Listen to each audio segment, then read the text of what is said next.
Okay, thanks for coming. We're here in reference to Felicia Kazwandi, who was listed as a missing persons with us back on May 28, 2018. We received information last week in reference to a possible location of human remains. We executed a search warrant at that property, which was 7796 Highway 4 and J, and we discovered a shallow grave with human remains in them. Now, we're not 100% sure that this is Ms. Kazwandi, but all indicators are leading us to believe that it is in fact her, and we are investigating it as a homicide. And also, the State Attorney's Office, the UWF Anthropology Department, and our detectives are currently on scene excavating the gravesite as we speak. So we're hoping to have the remains identified hopefully within a week or so, if we can rush it, and we'll be able to put a close to this for the family. Any questions? What happened? What? Do you have any idea how she was killed? No, not right now. We got information leading us to the gravesite that she was buried at, and they're excavating it. We're obviously, when you find remains in a shallow grave on somebody's property, it's going to be a homicide. That's how we're investigating it, and that's currently what we're doing. How did you get that information? We can't really say right now. But the detectives, as soon as they got the information, they acted on it, got a search warrant, and that's what leads us to today. Can you give us an idea, Sheriff, of where this female lived prior to her being missing in the family, some personal details in her life? Well, right now we're not going to go too personal, but we can say the last spot that she was seen at alive was the address where we're executing the search warrant right now. That was the last place she was seen alive. How old was she? Did she have children? Tell us a little about who she is. Yeah, she did have kids, 38 years of age at the time of disappearance, and she has kids, but I don't believe they're local. When she first was reported missing... Okay, she has one son in the area. I'm sorry? When she first was reported missing, Sheriff, did you guys have an inkling that foul play could have been involved when she first was missing? Well, when it's first reported, a deputy takes the report. It doesn't go to major crimes until they've been missing for a little while. Once like 72 hours or so goes by and no social media, the family's not contacted, no credit card usage, then it starts becoming indicative that something has obviously happened to her. So after that, and we're talking May 28th was when she went missing, and since then, no social media posts by her, no use of credit cards, no sightings, nothing. So that's what, and then we got the tip in reference to the grave. Can you tell us how long she may have been deceased?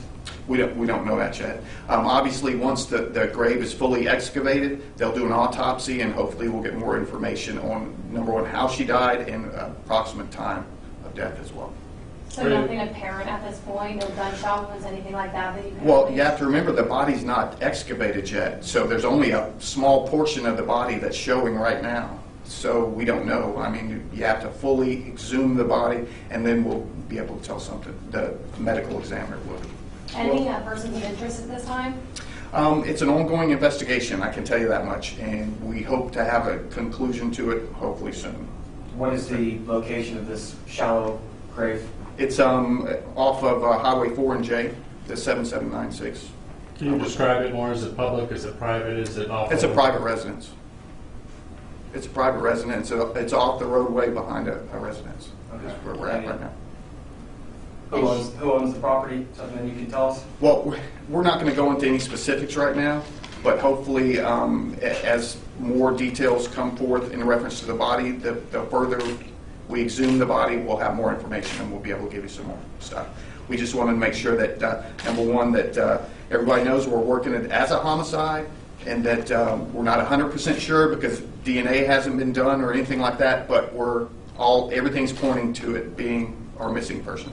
Was she from here, or? Yeah, she was. So that's where we're at currently. So she lived at that address? I don't know if she lived at the address. At some point. Yeah, she may have stayed there for a while, but that wasn't her normal residence. But can you give us a little bit of a timeline prior to her disappearance? Sort of what she was doing when she was last seen? Well, she was last seen at that residence. So when it comes to a timeline prior to that, we really don't have a whole lot. She was just reported missing on May 28th by family members, and that was the last place she was seen alive. And then finally, we got enough information to get a search warrant to go to that property, and then that's where we're at now.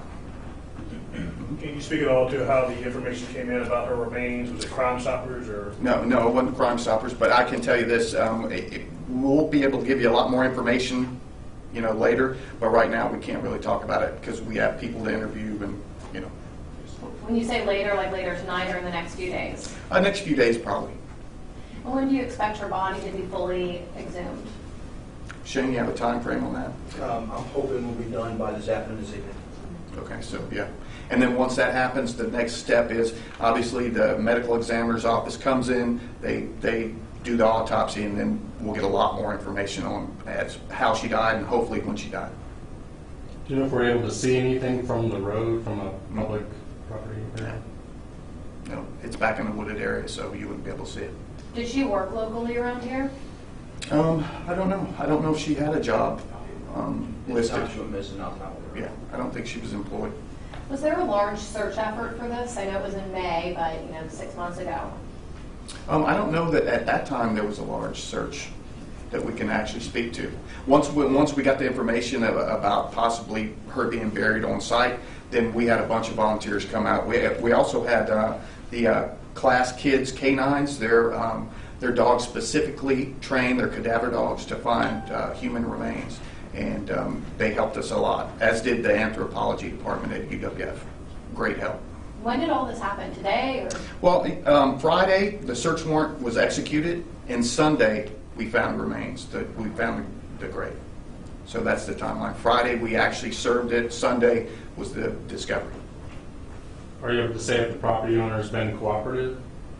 Well, when we have a search warrant, it doesn't matter if he's cooperative or not. So there's not a lot of talking between us and them. We just we go on the property and we search because we have a lawful court order to do so. The family, I'm guessing you guys have had a chance to talk to them. We have. We've notified them, and we've told them that we're not 100% sure because you can't be until DNA. We do the DNA test, but we hope to bring them closure, and that's what this is all about. Two things: bringing them closure and putting whoever killed her in jail. That's the two things, and that's what we're going to do our best to do. And whenever you have someone go missing, and it's just such a traumatizing thing, what was their reaction when you came to them? Well, I believe one of the detectives actually told them, and it was kind of a relief. I believe they made mention that they knew that she was dead since they had not heard from her in so long, and there was no social media posts or anything. But we really want to give them closure by getting a DNA test and saying, hey, 100% sure. That's when they can actually have a funeral and get some closure. Is there anything the public can do at this point as far as if they saw suspicious activity around that time or in that area, or you guys already have a pretty solid handle? Well, we always want the public to help. If anybody knows, they can do the Crime Stoppers. And that's one thing me and Rich were talking about earlier. We're kind of shocked that in some of the homicide cases, the value, like $5,000 or $3,000, and nobody calls in to report, and you stay anonymous, so it's not like you have to get up and testify or anything. You can get $5,000 and nobody ever knows who you are. So it's not being used as much as we would like it to be. But is that area, is it kind of rural or? Very rural. Yeah. Not like a lot of other properties around? Well, the properties up in that location, it's not like, in Navarre, where you're on a quarter acre. I mean, almost everybody in that area has acreage, multiple acres. So. Anything else? Can you spell her name? Oh, yeah, I'm sorry. It's Kuswandy, Kuswandy. And her first name is spelled a little different as well. Felicia, but it's Felecia. Thank you, sir. Yeah, you're welcome. That was 779-600. Anything else? Thank you guys for coming. We appreciate it.